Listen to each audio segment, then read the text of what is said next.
Em 2020, o mundo inteiro foi pego de surpresa, ou quase todo mundo. Eu tô falando isso pra vocês desde o ano passado. Meses antes da pandemia, um jornalista já falava sobre um colapso global. Quem quiser é só botar no Google lá, Daniel Lopes é roteirista dos Simpsons. Meses antes do atentado contra Jair Bolsonaro, ele alertou que algo daquela natureza poderia acontecer.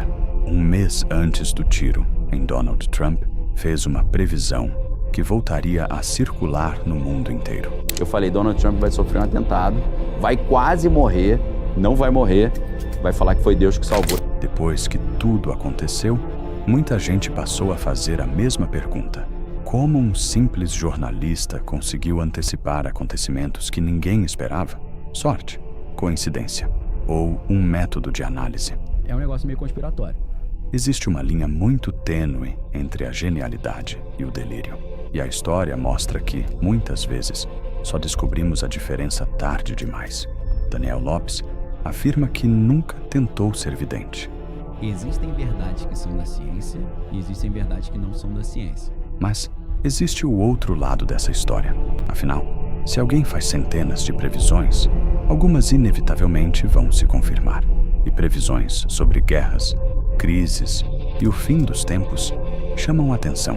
Até porque o medo vende. Se o mundo está prestes a entrar em colapso, você precisa de proteção, você precisa de preparação, você precisa da arca. E é claro que lá na arca tá todo mundo sabendo. Apenas quem está na arca, a galera da arca, vai saber o que realmente eu estarei fazendo. Então, afinal, o que estamos vendo? Um método consistente, baseado em padrões históricos. Uma sequência de coincidências extraordinárias? Uma estratégia de marketing construída sobre o medo? Ou um pouco de tudo isso ao mesmo tempo? Porque se Daniel Lopes for apenas mais um alarmista, toda essa história termina aqui. Mas se realmente existe um método capaz de identificar padrões antes que o restante do mundo perceba, talvez ignorá-lo não seja uma boa ideia.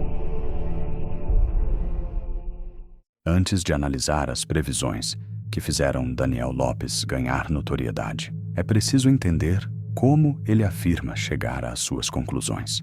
Afinal, prever grandes acontecimentos parece algo impossível.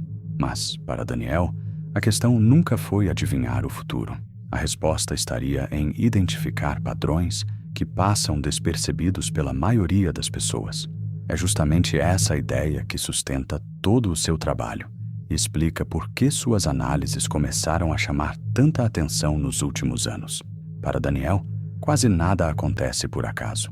Guerras, crises econômicas, disputas políticas e até mudanças culturais seguiriam padrões que já apareceram inúmeras vezes ao longo da história. E se esses padrões realmente se repetem, talvez o futuro seja muito mais previsível do que parece. Esse raciocínio está baseado em um conceito conhecido como psicohistória. A ideia parte de um princípio simples. Embora seja impossível prever exatamente o comportamento de cada indivíduo, grandes grupos sociais costumam repetir padrões ao longo do tempo. Quem consegue identificar esses ciclos antes da maioria das pessoas também pode antecipar mudanças importantes. Como o próprio Daniel resume, quem observa mais cedo decide antes, e quem decide antes age antes. É dessa lógica que surge aquilo que Daniel chama de história preditiva. Em vez de tentar descobrir o futuro por meio de suposições, ele procura responder uma pergunta aparentemente simples. Isso já aconteceu antes? Quando encontra um acontecimento semelhante no passado, passa a estudar suas causas e consequências. Se o cenário atual apresentar elementos parecidos, a tendência, segundo ele, é que os resultados caminhem em direção semelhante. É por isso que costuma repetir: a leitura do passado te leva para o futuro. Para chegar a essas conclusões, Daniel afirma que não se limita a acompanhar uma única linha de pensamento. Seu método consiste em cruzar diferentes versões da mesma notícia, comparando veículos com posicionamentos distintos para reduzir vieses e construir uma visão mais equilibrada dos fatos.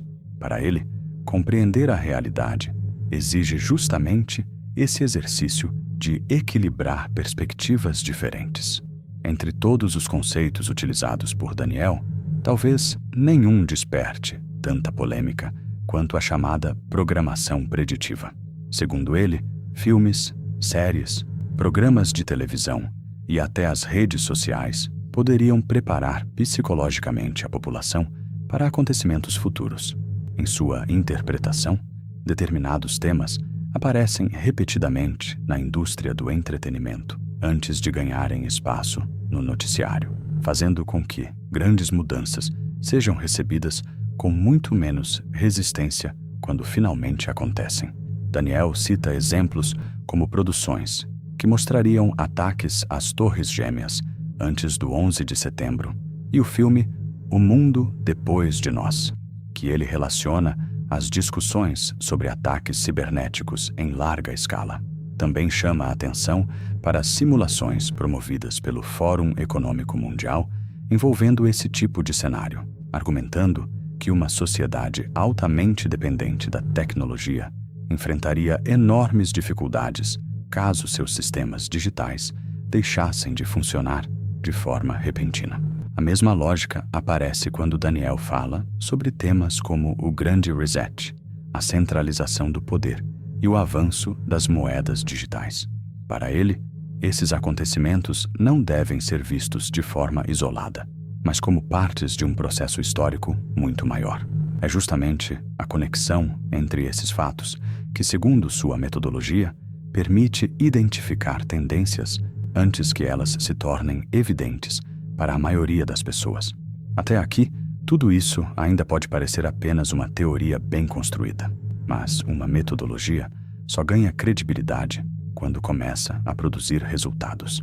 E é justamente aí que Daniel Lopes desperta tanta curiosidade. Ao longo dos últimos anos, algumas de suas análises passaram a ser associadas a acontecimentos que realmente chamaram a atenção.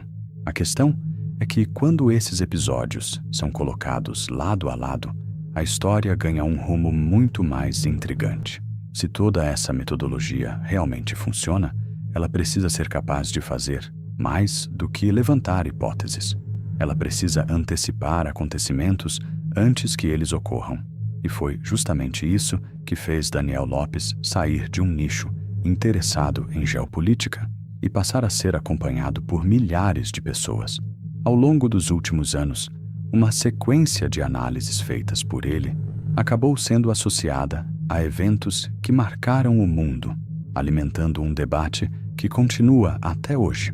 Seriam apenas coincidências impressionantes ou o resultado de um método baseado na identificação de padrões históricos? O primeiro episódio que costuma ser lembrado é a pandemia de 2020. Muito antes de o mundo entrar em isolamento, Daniel já alertava para a possibilidade de um colapso global. Quando a crise finalmente aconteceu, muitos passaram a revisitar seus vídeos antigos e enxergaram naquela previsão um dos primeiros grandes acertos de sua trajetória. Foi justamente a partir desse momento que seu trabalho começou a alcançar um público muito maior, interessado em entender como ele havia chegado àquelas conclusões antes da maioria das pessoas. Pouco tempo depois, outro acontecimento reforçou ainda mais essa percepção entre seus seguidores. Meses antes do atentado contra Jair Bolsonaro, Daniel também teria alertado que algo daquela natureza poderia acontecer. O episódio voltou a colocar suas análises em evidência e fortaleceu a ideia de que seus alertas não eram casos isolados, mas faziam parte de um método que procurava identificar padrões antes que eles se transformassem em fatos. Mas foi o atentado contra Donald Trump que levou essa discussão a outro nível. Cerca de um mês antes do ocorrido, Daniel fez uma declaração que voltaria a circular intensamente nas redes sociais após o ataque. Ele afirmou: Donald Trump vai sofrer um atentado. Vai quase morrer. Não vai morrer. Vai falar que foi Deus que salvou.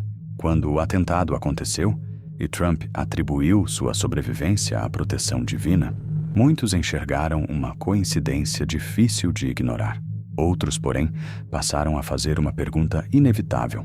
Aquilo era realmente uma previsão, ou apenas uma análise baseada em padrões que acabou se confirmando? Essa é uma dúvida que acompanha praticamente todas as análises de Daniel Lopes. Para quem acredita em seu método, esses episódios demonstram que estudar o passado permite antecipar tendências futuras. Já para seus críticos, eles podem representar apenas exemplos selecionados entre inúmeras previsões feitas ao longo dos anos. Independentemente da interpretação, esses acontecimentos foram suficientes para colocar seu nome definitivamente no centro desse debate. Além das previsões envolvendo acontecimentos específicos, Daniel também dedica boa parte de suas análises às transformações tecnológicas, que, segundo ele, terão impacto direto sobre a vida das pessoas. Entre todas elas, nenhuma aparece com tanta frequência quanto o avanço das moedas digitais. Na sua visão, essa mudança representa muito mais do que uma inovação financeira. Ela seria um passo decisivo para ampliar o controle sobre a população. O motivo, segundo Daniel, está na própria natureza desse sistema. Diferentemente do dinheiro em espécie, uma moeda totalmente digital permitiria registrar exatamente quando, onde e como cada transação foi realizada. Isso daria aos governantes a capacidade de acompanhar toda a movimentação financeira da população, criando um nível de rastreamento inimaginável. Em suas análises, esse seria um dos pilares de um modelo de controle cada vez mais centralizado. Essa visão se conecta diretamente a outro tema recorrente em seus vídeos, o chamado Grande Reset. Daniel relaciona esse conceito à ideia de uma concentração progressiva de poder, resumida pela frase: "Você não terá nada, mas será feliz". Na interpretação apresentada por ele, a proposta substituiria a posse de bens pelo simples acesso a produtos e serviços, ampliando a dependência da população em relação a grandes estruturas de poder econômico e político. Seguindo essa mesma linha de raciocínio, Daniel afirma que acontecimentos como crises internacionais, avanços tecnológicos, centralização econômica e conflitos geopolíticos não devem ser analisados de forma isolada. Para ele, todos esses movimentos fazem parte de um processo maior que, ao longo do tempo, pode levar ao fortalecimento de uma estrutura de poder cada vez mais centralizada. É justamente essa conexão entre fatos aparentemente independentes que sustenta boa parte de suas interpretações sobre o futuro. Quanto mais Daniel Lopes passou a ganhar visibilidade, maiores também se tornaram os questionamentos sobre seu trabalho. Suas análises demonstram uma capacidade incomum de identificar padrões antes que eles se tornem evidentes. Boa parte dessas previsões pode ser explicada por mecanismos conhecidos da psicologia, como o viés de confirmação, quando as pessoas tendem a lembrar dos acertos e ignorar previsões que não se concretizaram. É justamente aí que está o centro de toda a controvérsia envolvendo seu nome. Entre as críticas mais recorrentes está a acusação de que Daniel alimenta teorias da conspiração ao conectar acontecimentos políticos, econômicos e religiosos em uma única narrativa. Alguns críticos também associam esse comportamento à chamada Síndrome de James Bond, expressão utilizada para descrever pessoas que acreditam ter acesso privilegiado a informações ocultas ou a conspirações globais. Outro questionamento frequente é que suas análises selecionariam apenas os fatos que reforçam sua narrativa, deixando de lado acontecimentos que poderiam enfraquecer suas conclusões. Fonte 1. Mas as críticas não se limitam às previsões. Boa parte delas também envolve a comunidade criada por Daniel, conhecida como Arca. Alguns afirmam que narrativas sobre controle global, colapso social e fim dos tempos funcionariam como uma estratégia para despertar medo e, consequentemente, incentivar a venda de seus produtos e cursos. Essa é uma das acusações mais recorrentes feitas por quem questiona seu trabalho. No fim das contas, a principal discussão talvez nunca tenha sido se Daniel Lopes consegue ou não prever o futuro. A questão que permanece em aberto é outra. Ele realmente enxerga padrões históricos antes da maioria das pessoas, ou suas análises acabam parecendo certeiras, porque tendemos a conectar os acontecimentos apenas depois em que eles acontecem? Essa é uma resposta que continua dividindo opiniões e provavelmente seguirá sendo debatida por muito tempo. E agora, eu quero saber a sua opinião. Você acredita que os acontecimentos apresentados ao longo deste vídeo são resultado de um método consistente de análise, de coincidências extraordinárias ou de interpretações que podem ser discutidas? Deixe seu ponto de vista nos comentários e participe desse debate.